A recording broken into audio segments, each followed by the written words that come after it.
తెలంగాణ ముఖ్యమంత్రి రేవంత్ రెడ్డి రాష్ట్ర పోలీసులపైన సీరియస్ అయ్యారు.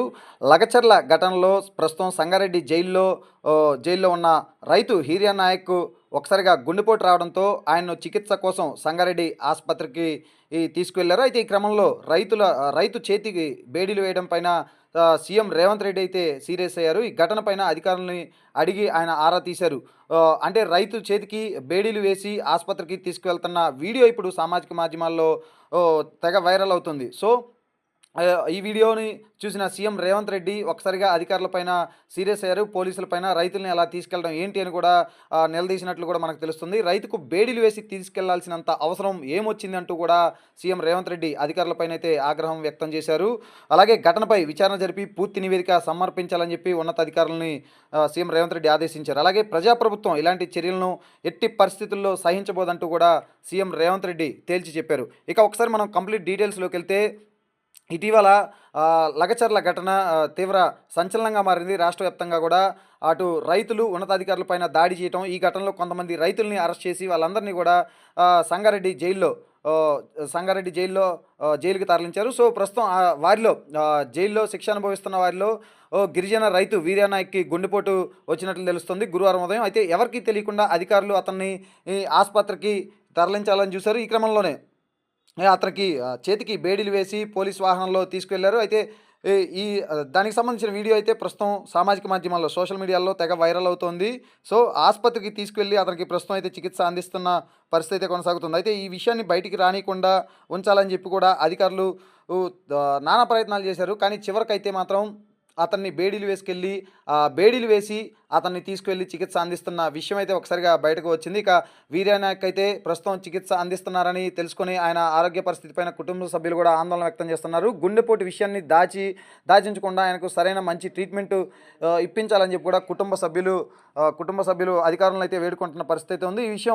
ఈ విషయంలో జైలు ఉన్నతాధికారుల వల్ల వీర్యానాయక్ ఇబ్బంది కలగకుండా వెంటనే చర్యలు తీసుకోవాలి రైతుల తరపున న్యాయవాది రామచంద్రరావు కూడా డిమాండ్ చేశారు. ఇక అసలు ఒక రైతుని అలా సంఖ్యలు వేసి తీసుకువెళ్లాల్సిన అవసరం ఏమొచ్చిందంటూ కూడా సీఎం రేవంత్ రెడ్డి అధికారులని స్వయంగా నిలదీసినట్లు కూడా తెలుస్తుంది. ఎందుకంటే రైతులు ప్రస్తుతం వాళ్ళైతే లగచర్ల ఘటనలో సంగారెడ్డి జైల్లో ప్రస్తుతం శిక్ష అనుభవిస్తున్నారు కాబట్టి అందులో ఉన్న వీర్యానాయక్కి ఆయనకు గుండెపోటు రావడంతో గురువారం ఉదయం ఆయన్ను సంగారెడ్డి ప్రభుత్వ ఆసుపత్రికి తీసుకెళ్లి చికిత్స ఇస్తున్నారు. ఈ క్రమంలోనే చేతికి బేడీలు వేసి అతన్ని పోలీస్ వాహనంలో తీసుకురావడంతో ఆ వీడియో కాస్త సోషల్ మీడియాలో బాగా వైరల్ కావడంతో సీఎం రేవంత్ రెడ్డి చూసి ఈ అధికారులు పోలీసులపైన సీరియస్ అయ్యారు. అధికారులని అడిగి తెలుసుకున్నారు. దీనిపైన సమగ్ర నివేదిక ఇవ్వాలని చెప్పి కూడా ఆయన అధికారులను అయితే ఆదేశించారు. చేసుకొని బతికేటోళ్లకు ఇంత ఎవరికి సంపలేం కదా సార్. 15 రోజులకు 14 రోజులకు తీస్తామని అన్నారు జైల్లోకి వెళ్ళి, తీయవట్లేరు. తర్వాత 2-3 పరిస్థితి కూడా అట్లనే ఉందంట సార్ జైల్లో. అయితే రేవంత్ రెడ్డి సార్ ఇంతగానము మాకెందుకు తిప్పలు పెడుతున్నాడు సార్. మంచిగా ఉన్నోళ్ళ కేసు క్యాన్సిల్ చేయాలి. ఆ జైల్లో ఉన్నోళ్ళకు రేపు తీస్తేనే మంచిది. లేకుంటే వీర్యానాయక్ ఏమన్నా అయితే మేము డైరెక్ట్ ఎక్కడెళ్ళాం సార్, ప్రాణంకి ప్రాణం మళ్ళీ తీసుకుంటాము. రేవంత్ రెడ్డి సార్ దగ్గర పోయి కూర్చుంటాం సార్, అంతే. ఇంకా చెప్పేది ఏం లేదు. భూమి ఇస్తారేమో, కంపెనీ వేసుకుంటామేమో అనుకుంటున్నాడేమో రేవంత్ రెడ్డి సార్. 1 ఇంచు భూమి కూడా ఇయ్యము. ఎందుకంటే మా పానం కలకల అంటుంది. భూతల్లే మా తల్లి. ఆ భూతల్లి చావటికి మేము గొడవ పడ్డాము. ఇంతకుముందు ఇంతమంది వచ్చిండ్రు కదా, ఎవరితోనన్నా గొడవ పెట్టుకున్నామా మేము? ఎప్పుడమ్మా ఎవరితో కన్నా కలెక్టర్కి కొట్టడానికి పోయినామా, లాయర్కి కొట్టడానికి పోయినామా? ఎవరికి కొట్టడానికి పోలేం కదా సార్. కాంగ్రెస్ వస్తే కొడంగల్ డెవలప్మెంట్ అవుతుంది, మాకు ఇస్తాడు మంచిగా, మాకు కాపాడుకుంటాడని అనుకున్నాం సార్.